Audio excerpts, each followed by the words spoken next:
and recording.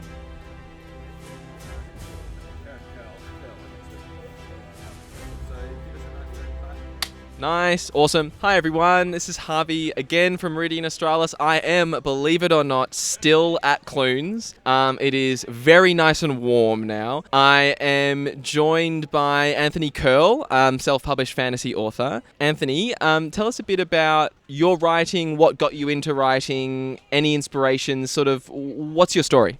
Thank you very much for having me. Pretty much I got into books in general 5-6 years old probably. I remember pretty distinctly with fantasy, my mum reading Harry Potter to me, and then from there progressing reading myself through Deltora Crest, Rowan of Rin, Ranger's Apprentice, through to Aragon, Lord of the Rings, bits and pieces like that, and then progressing early teenagers into historical fiction as well a lot. But I didn't actually start writing till I would have been about 22. So I studied graphic design in uni, and in my third year I ended up creating a map, and I've always had a big love for world building. So I wrote like a small 1,500 word piece about one of the characters called Katara, who's in the series. And I wanted to know more about what I'd put into that. So the map just grew. I spent about a year to a year and a half purely world building without writing. And then it just grew from there.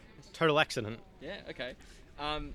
You've got this amazing trilogy in front of us. Do you want to tell us a little bit about the trilogy, like what ideas it came from and what it was like to write it, and yeah, just what is it about? So it's actually the first 3 books of what will be a 7-part series. Oh, cool. So the 4th book, which is actually the prequel, is coming out in about July this year. Nice. And I'm probably about 2/3 through the 5th book. And so it's a very grounded fantasy series. So I really wanted to make something feel as real as I could, not necessarily just through the history of the world, which I've got hundreds of years written down in there, but also the characters through their decision making and everything through. I just wanted to feel as logical and real as I could, and just create conflict in that regard, because everyone's obviously very different. They're all very human at the end of the day. So there's less stuff like dragons, bits and pieces like that, but it's set obviously within my own sandbox world.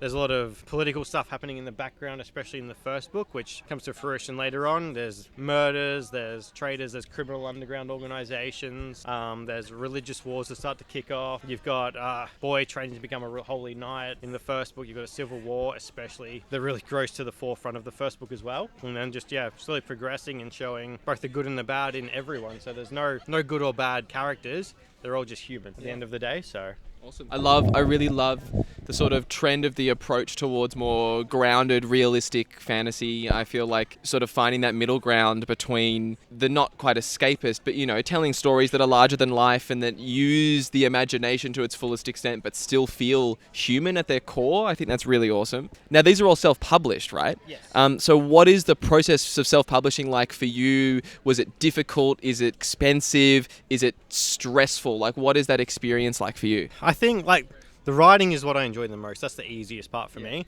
The hardest bit would be the marketing, which I absolutely hate. It's so bad. I hate it so much. But outside of that, for the most part, it's been pretty streamlined. I've got a good team around me that are really, really helpful when it comes to editing, layout, cover design, etc. So I don't really find that process stressful at all.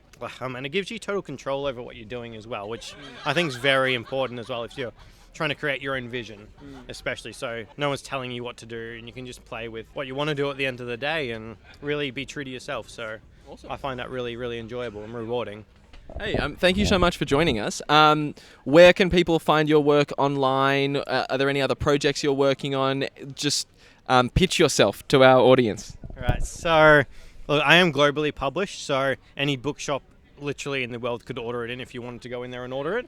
I do stock a lot myself, and I do go to a lot of events, especially in Ballarat where I'm based. And what I'm working on next, so book 5 currently, which is called Summer of the Wolf, is what I'm working on, and book 4, Keeper of the Flame, will be out in July.